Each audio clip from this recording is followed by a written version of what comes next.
Assalamualaikum warahmatullahi wabarakatuh. Perkenalkan, nama saya Siti Nur Hidayati, NIM 1911000582, Prodi Pendidikan Agama Islam semester 3, Universitas Alma-Ata Yogyakarta. Alhamdulillahirabbil alamin. Allahumma sholli ala sayyidina Muhammadin wa ala ali sayyidina Muhammadin. Yang saya hormati dosen pengampu mata kuliah Reading Text Mr. Cahaya Kusuma, SPD MA, dan saya banggakan teman-teman sekalian. Pertama-tama, marilah kita panjatkan puji syukur kita kehadirat Allah Subhanahu wa Ta'ala, dan tak lupa pula sholawat serta salam kita haturkan kepada Nabi Muhammad SAW. Nah, di sini saya akan meresensi sebuah buku yang mana ini adalah tugas akhir dari semester 3. Buku yang akan saya resensi adalah ini. Buku ini berjudul Inilah Faktanya. Namun judul aslinya itu Hikbah Minat Tahrik. Nah, buku ini ditulis oleh Dr. Usman bin Muhammad Al-Khamis. Nah, penerbitnya itu Imam Syafi'i. Pustaka Imam Syafi'i, diterbit di kota Kairo, Mesir. Halaman bukunya itu 418 halaman, 15 kali 23,5 cm. Nah, tahun terbitnya itu tahun 2007 Masehi. Nah, itu adalah secara singkat yang ingin saya jelaskan. Terus materi yang akan saya jelaskan di video ini adalah secara singkat lahirnya Nabi Muhammad SAW sampai beliau wafat gitu. Nah, Nabi Muhammad SAW itu lahir pada tanggal 12 Rabiul Awal, hari Senin di tahun Gajah.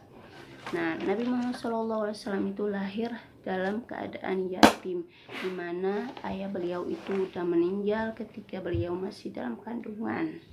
Nah, ketika umur 6 tahun, Rasulullah ditinggal oleh ibunya. Akhirnya diasuh oleh kakeknya yang bernama Abdul Muthalib. Ketika beliau umur 8 tahun, kakeknya meninggal. Akhirnya diasuh oleh pamannya yang bernama Abu Thalib. Nah, Rasulullah lahir itu merupakan suatu nikmat yang Allah berikan kepada umat Islam, yang mana itu Rasulullah itu sebagai kabar gembira untuk umat manusia, untuk seluruh alam yang ada di dunia ini. Terus ketika Rasulullah SAW lahir, ada peristiwa penting atau ada peristiwa yang mana suatu kerajaan yang bernama Raja Abraha ini ingin menghancurkan Ka'bah. Nah, mungkin ada dua faktor di mana Raja Abraha ini ingin menghancurkan Ka'bah. Yang pertama itu faktor agama, yang kedua itu faktor ekonomi. Yang pertama, faktor agama adalah Raja Abraha ini dia sangat iri gitu, karena setiap tahun semua manusia, semua umat itu datang ke Ka'bah untuk melaksanakan haji, dan di situ Raja Abraha ini membuat sebuah gedung di Yaman, yang mana ini tujuannya itu untuk mengalihkan orang-orang untuk pergi ke Yaman gitu, tapi usahanya sia-sia.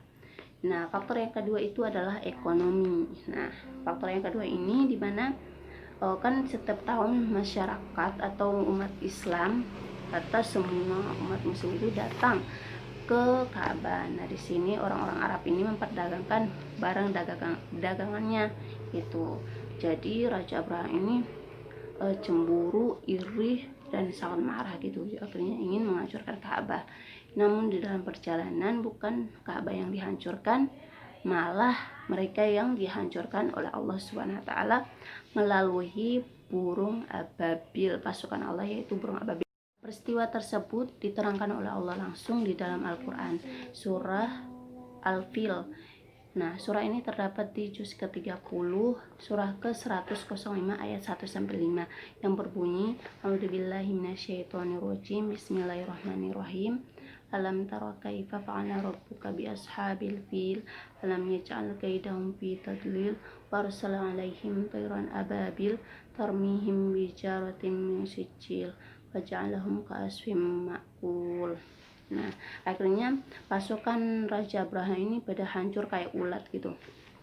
Nah, ketika Rasulullah umur 25 tahun beliau itu suka berdagang gitu, suka berdagang. Nah, akhirnya beliau menikah dengan Siti Khadijah. Nah, ketika umur 40 tahun Rasulullah menerima wahyu pertama, yaitu surat Al-Alaq di Gua Hira, yang mana surah Al-Alaq ini melalui malaikat Jibril yang berbunyi, Iqra bismi rabbikal ladzi khalaq, khalaqal insana min 'alaq, Iqra wa rabbukal akram alladzi 'allama bil qalam, 'allamal insana ma lam ya'lam.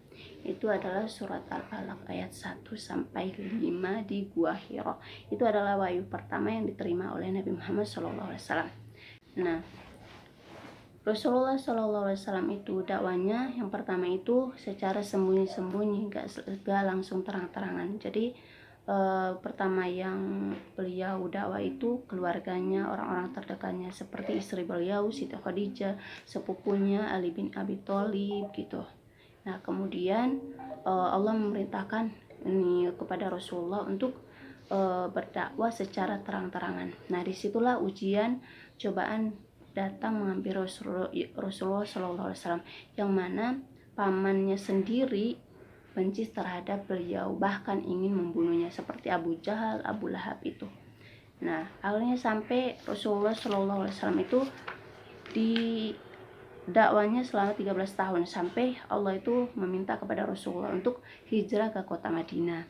Nah, di sana beliau dan kaum muhajirin ini disambut baik oleh kaum Ansor. Nah, kaum Ansor ini mereka memberikan rumah, pakaian untuk kaum muhajirin, dan mereka melindungi Rasulullah SAW di kota Madinah gitu. Nah, Rasulullah SAW itu wafat di umur 62 tahun pada tanggal 12 Rabiul Awal.